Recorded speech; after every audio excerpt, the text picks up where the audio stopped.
Hello markets, welcome to my commentary. First of all, thank you so much for the great interest you showed in my previous video, and for the support you've given by subscribing. Today, I want to start with the inflation data. The inflation data was released in America. And interestingly, while headline inflation came in above expectations, core inflation was below expectations. How should we interpret this? If we ask how the market is interpreting this, well, that's interesting too, in my opinion. For example, when I look at the Wall Street Journal here, they've focused on headline inflation, and the 2.7% inflation rate is being linked to the tariffs announced by President Trump, pushing prices upward. Or rather, that it's seeped in there, and they put that on their headlines. But when I look at Bloomberg, they focused on core inflation, and said it was lower than expected because they highlighted the impact of lower car prices. They drew attention to that. So, there isn't a consensus in the market. Is this a good thing for the market? Or is it a bad thing? Besides this, I mean, there's both the tension in the market, and also President Trump in Russia threatened to double the customs tariffs. He said, let this Ukraine issue be resolved if you don't leave here. If you're not leaving here, if there's no peace, then we'll increase these customs tariffs, he said. He'll send patriots, and so on. There's also geopolitical tension. With the addition of geopolitical tension in the Asian market, there were also sell-offs. Especially in risky assets, there were sell-offs.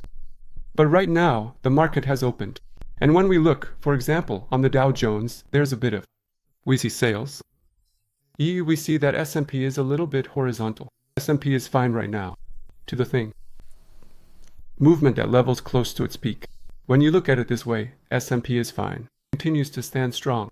Even though it fell a little after the market opened, seems to have found support. NASDAQ is stronger.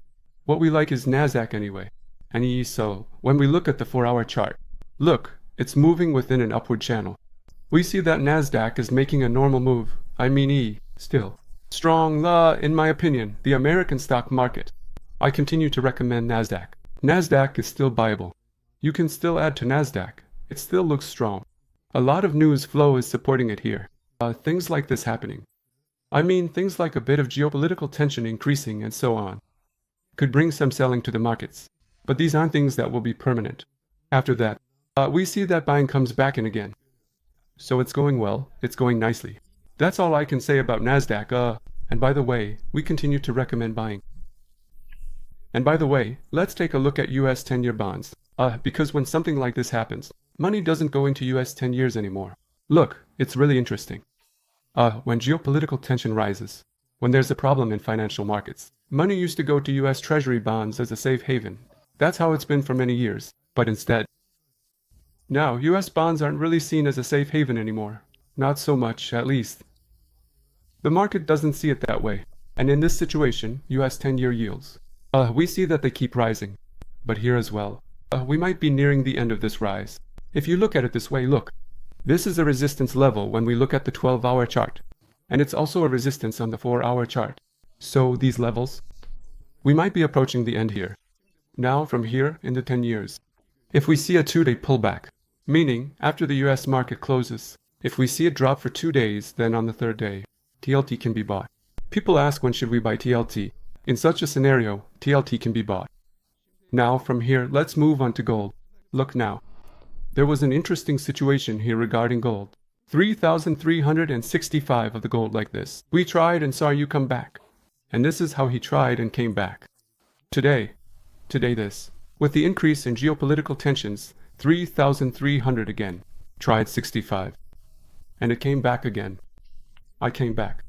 However, the moving average is passing through 3,343. And it doesn't go below that either. Now, in the meantime, gold has gotten stuck, so the rises in gold are limited. And the pullbacks are also limited. So, in a way, we would expect this to break out somewhere. Now, on April 24th, we said to get out of gold. And after that, silver could be bought. Or you could stay in NASDAQ. I suggested various things like staying in interest-bearing assets. And right now, all those opportunities seem to have closed. So, what should we do from this point on? From now on, don't sell your gold, just wait. Because here, as seen on the 4-hour chart, it's sitting on a good support, and in times of geopolitical tension, it never really. It doesn't decrease in this environment. Look, it's moving sideways. There's a choppy movement happening here. So, when should you sell? Well, that's when you need to see that the supports have been broken. But that's not the case right now either. Also, if this consolidation continues here in the 3,365 to 3,370 region can be broken through again, and it needs to stay above that level too. Otherwise, it always breaks through and then comes back down a few hours later. In that case, I could recommend buying again below it. But in any case, I would expect the rise in gold to remain more limited compared to silver. So if you're going to buy something today, even if we say gold could go up from here, I would recommend buying silver, not gold, because here, the story is in silver. When I look at the gold-silver ratio, with the increase in this thing today, with the rise in geopolitical tension, gold has gone up a bit. And we see the gold-silver ratio has moved up.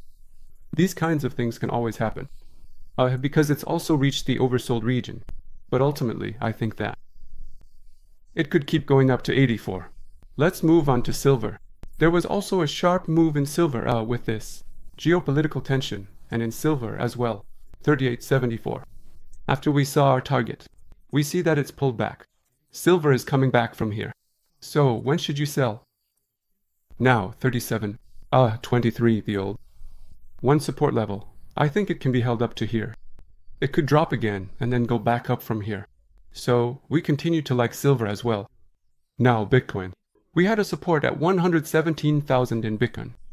Even if there are dips below this level, we see that it's recovering right now. So after the geopolitical tension, Bitcoin seems to have recovered. Right now, I don't recommend buying. There's support at 117,000. You need to see it rise a bit before buying. I mean, you need to see it at 119,000. You need to see that. I recommend buying Ethereum. Ethereum still be bought. 2,873. There's an old Fibonacci support here.